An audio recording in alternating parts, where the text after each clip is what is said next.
is halfway through June. Yep.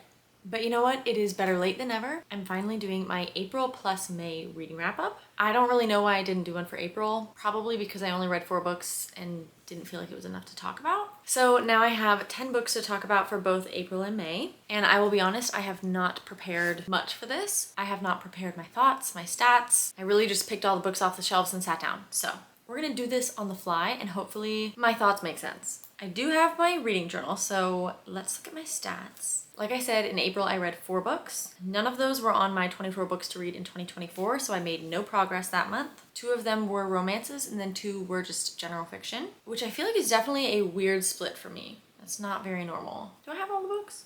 Oh, I'm missing one.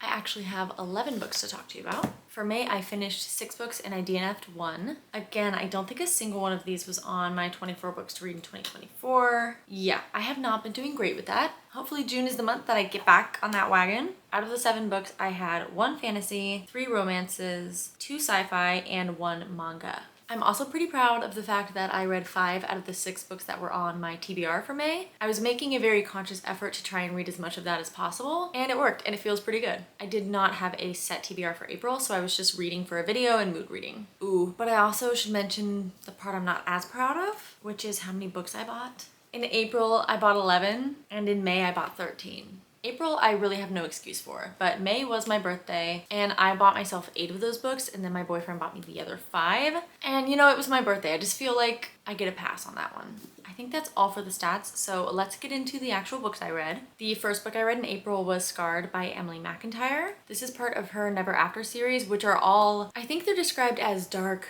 reimaginings of fairy tales. And not just fairy tales, but also Disney stories. So this is actually very, very loosely based off of The Lion King, which really just had me confused for a while. I was trying to make the connection between this and The Lion King and it really just screwed with my head. I feel like I just should not have put so much effort into that. But anyways, this is a dark romance and when I was reading the back of the book, I was very confused and I feel like it took me just getting like 50 pages into the book before I really understood all of the characters and what they were doing. Part of my confusion was probably because I was like, okay, this person must be Scar, this person must be Mufasa. And I feel like I just don't recommend putting that much effort into trying to mash up the characters in this because it's just not worth it. And this is so different from the actual Lion King that there's really no point. In case you were wondering, this is actual like real people. They are not lions. Just had to throw that out there. And it is set a while back. I really don't know the time period. It had a little bit of a medieval vibe to it, but it definitely, I don't think is that old. But it does take place in a kingdom and the Fossa family are the rulers. I'm gonna try and explain this in the most simple of terms. It's a romance between Tristan and Sarah. Tristan's brother Michael is the king and Michael had some sort of arranged marriage with Sarah. So our main guy, Tristan, is having this relationship with his brother's wife.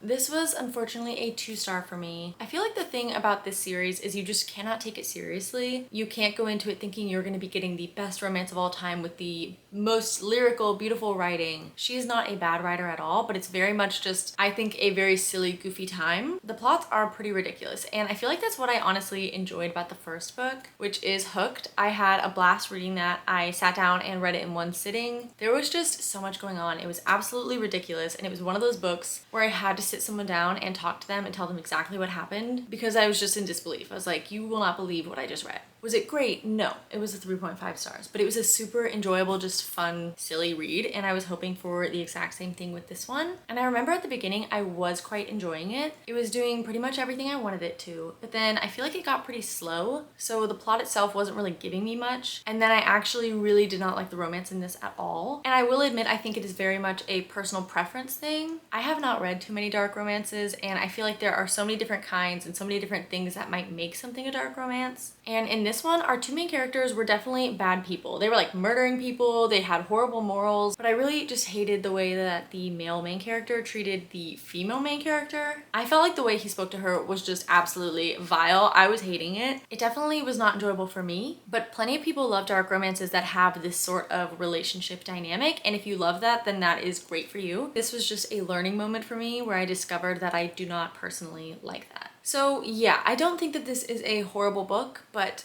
it just definitely was not for me. For me, it was a 2-star.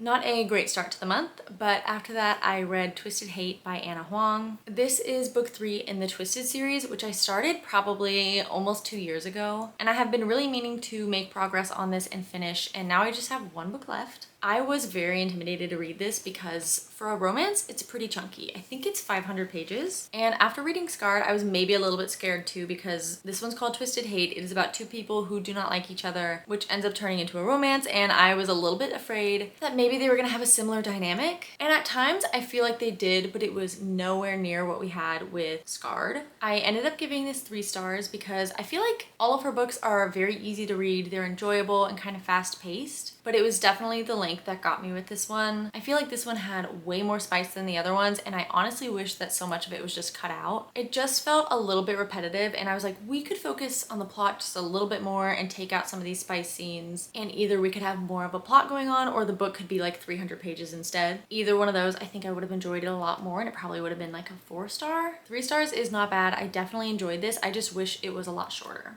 Then I read what was easily my favorite book of the month and probably one of my favorites of the year so far, which is Remarkably Bright Creatures by Shelby Van Pelt. I love this book. I ended up giving this 4.5 stars, and I just don't know what is wrong with me, but I have not rated a book 5 stars this entire year. And I feel like if any of them have been close, it's definitely been this one. Looking back on it, like I could not articulate why this was short of a 5 star. I probably just never got the actual like 5 star feelings where I feel kind of giddy, but honestly, I think I need to rethink things because not every book is going to give me like the 5 star giddy feelings. It depends on what the book is, like what the genre is. So I really don't know, but if I had to pick a book that was 5 stars this year, I think this would probably be my best pick. I want everybody to read this book so badly. I loved it that much. I want to scream it from the rooftops. So if you take anything away from this video, it is that you have to read this. If you have not read this, please drive to your local bookstore right now, pick it up and read it. So what's it about?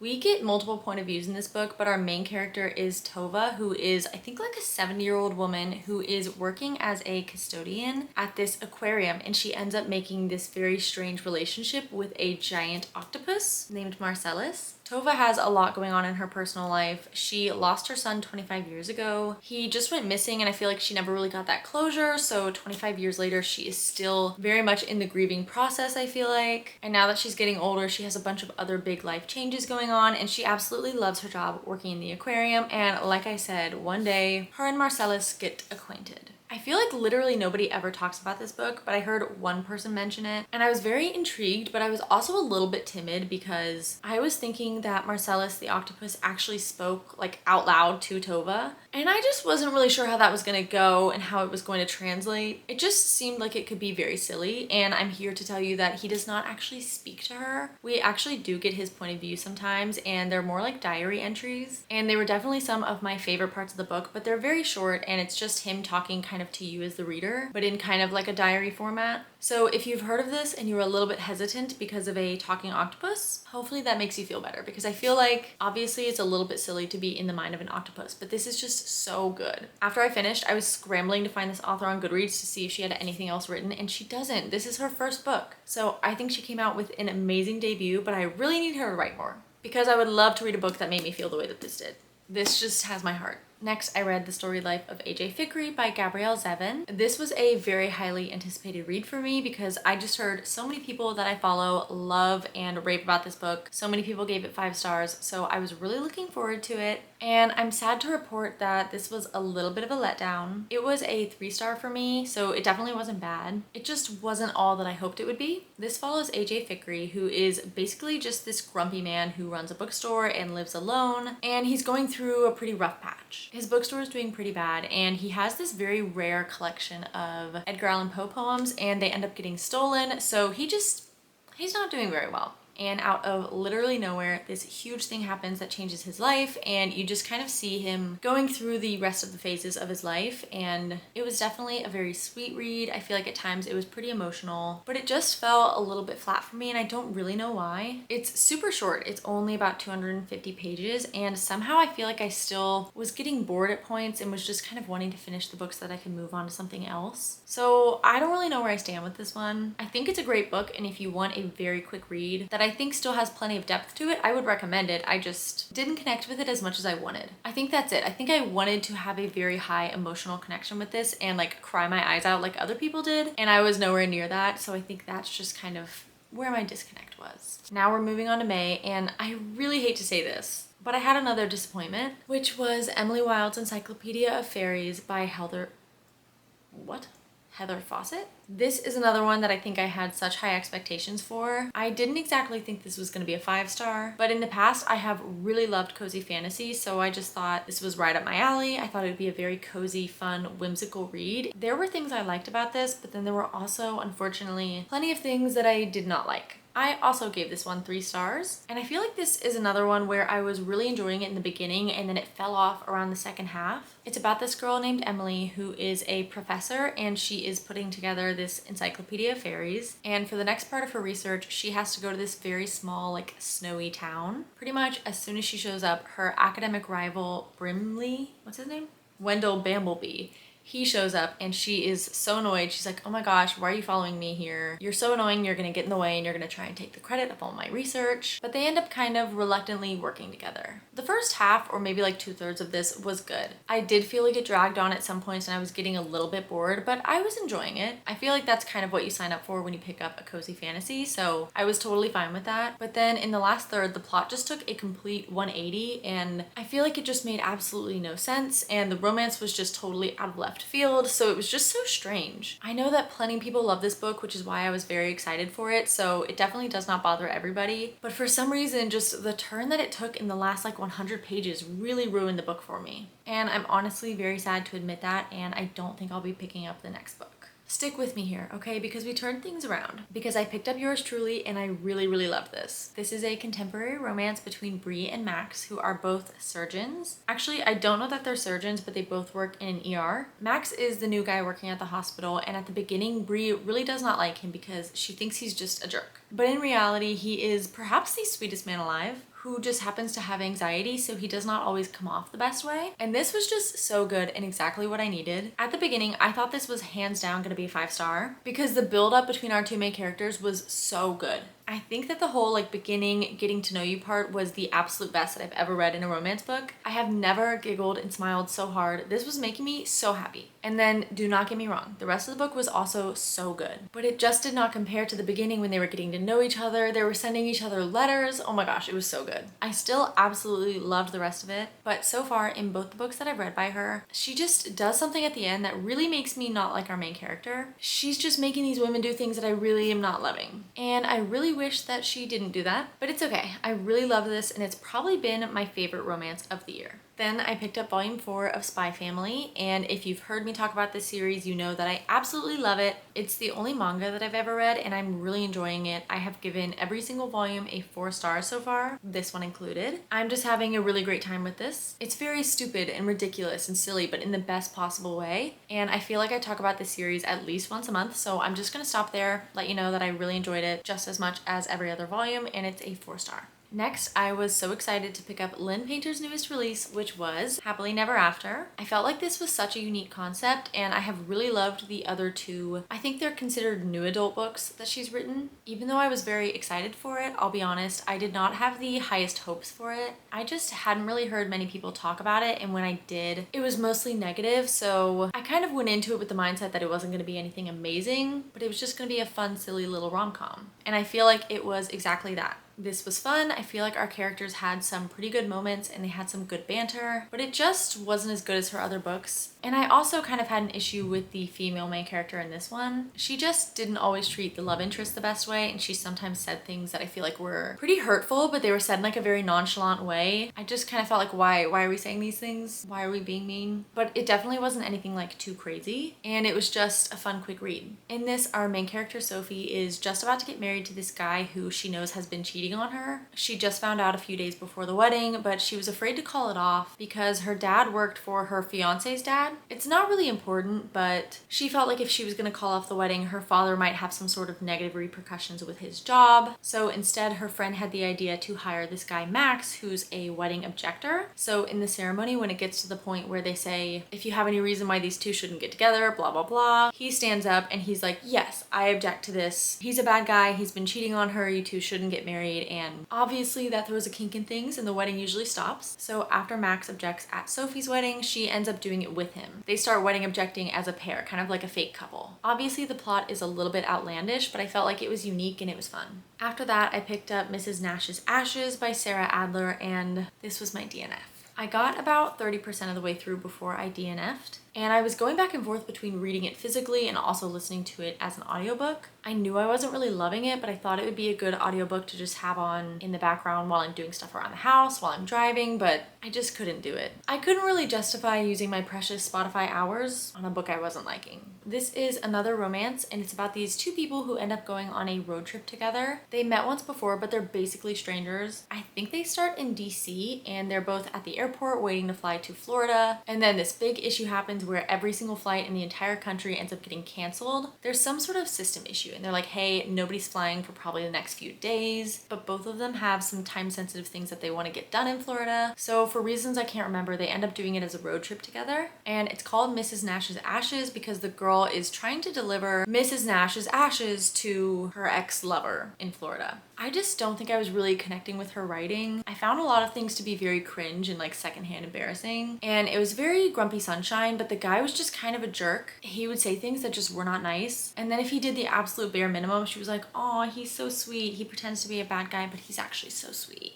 And I was like, well, I just don't think he should have said any of those things to you, and I feel like what he's saying does not make up for it. There was one moment that I actually wrote down. Oh, okay, I forgot to mention, something that really bothered me about this and also Happily Never After is that the people in these books are not over their exes. In Happily Never After, I feel like both of them were still kind of attached to their exes, but in this one, I think it was just the girl. I just feel like I've read so many romances lately where we are bringing in the ex way too much, and I personally am getting a little bit annoyed by it. So that was definitely one strike against this. Okay, but this is the quote that I wrote down. So like I mentioned, this man has just been very like rude and gruff, and then something happens to them. It's really not anything crazy, and he says to her, I'm really glad you're okay. She says, really?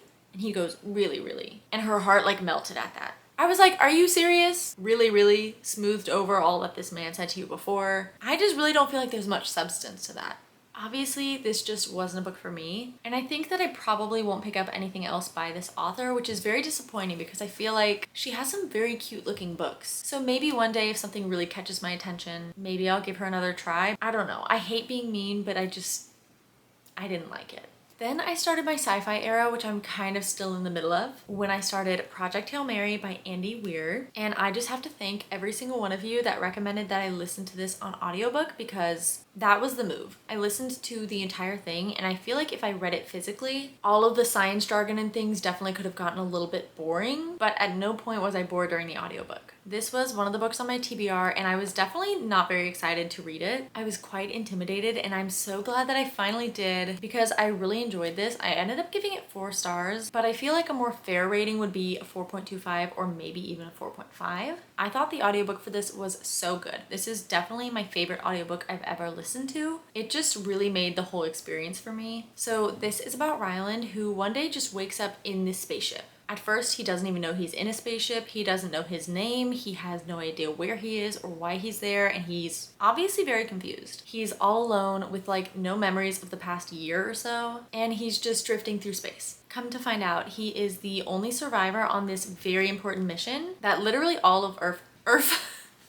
that all of Earth's life depends on. In case that sounds a little bit boring, we definitely are not just in the head of Ryland the whole time. We get a ton of flashbacks, we get introduced to a lot of other characters. One character in particular is very important and I love him to death. He was my favorite part of the entire book, and if you've read this, you know who I'm talking about. But I just thought this was so interesting and it was so much fun. I feel like the book very heavily relies on dialogue, and personally I really enjoyed the narrator. I liked all the voices he did for different people, and I just thought he did a really good job. The personality that he brought to the book and to all of the dialogue I feel like was really great, but at the same time I can definitely see how some people would be annoyed by it. Our main character is a snarky, kind of sassy man, and I feel like for some people maybe it'd be a little bit over the top and a bit annoying, but I personally didn't have a problem with it. I thought he was funny and I really enjoyed it. So thank you again to everybody who recommended the audiobook, and that was Project Hail Mary. We're on to the last book, which is good because I think I've been sitting here for like an hour and a half and my back is really hurting. The last book that I read in May was Golden Sun by Pierce Brown. This is book 2 in the Red Rising series, which is a science fiction series of like 7 books at this point. And I read book 1 sometime last year and I had been really meaning to get to this one, but I've just been putting it off. And I'm so glad that I finally read this. I just really love this series and I never thought that I would be a big sci-fi girl, but here I am loving 2 science fiction books back to back. And actually, as soon as I finished this one, I picked up book 3. So I read 3 sci-fis back to back. Like, who am I? This was just so good. I gave it a 4.5 stars, which is what I gave the first book as well. I cannot tell you anything about this because obviously it's book 2. What I can tell you is that it follows my man Darrow, who is living on Mars, and he is a red, which in this society, there's a very strict hierarchy based on color, and golds are at the top, reds are at the very bottom, so they're like manual laborers. They're at the very bottom of society, and Darrow's a red. And this society has taken a lot from him and his people, so obviously he's not very happy about that. And that's all I'm gonna say. I'm sure you can probably guess where things might go from there, but it is just one of the most fun, fast-paced series, but at the same time, it is very brutal, very intense, very sad at times. These really are not very happy books, but it makes me happy to read them because I'm so immersed in the world. I'm so like into it, very invested. And I just feel like it's been a really long time since I was so deeply invested in a series, so I'm really loving this. I'm so glad that this was on my TBR and I finally picked it up.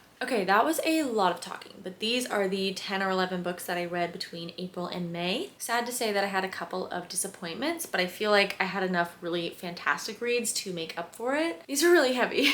But I'm really happy with the progress that I made and the results that I had with getting through my TBR and also just like my overall enjoyment of the month. I feel like that's the longest video that I've ever filmed, so if you are still watching, then thank you so much. I really hope you enjoyed, and I hope that you all also had a fantastic reading month in May. Please go read Remarkably Bright Creatures, and if you have to let me know. Thanks so much for watching, and hopefully I'll catch you in the next one. Bye!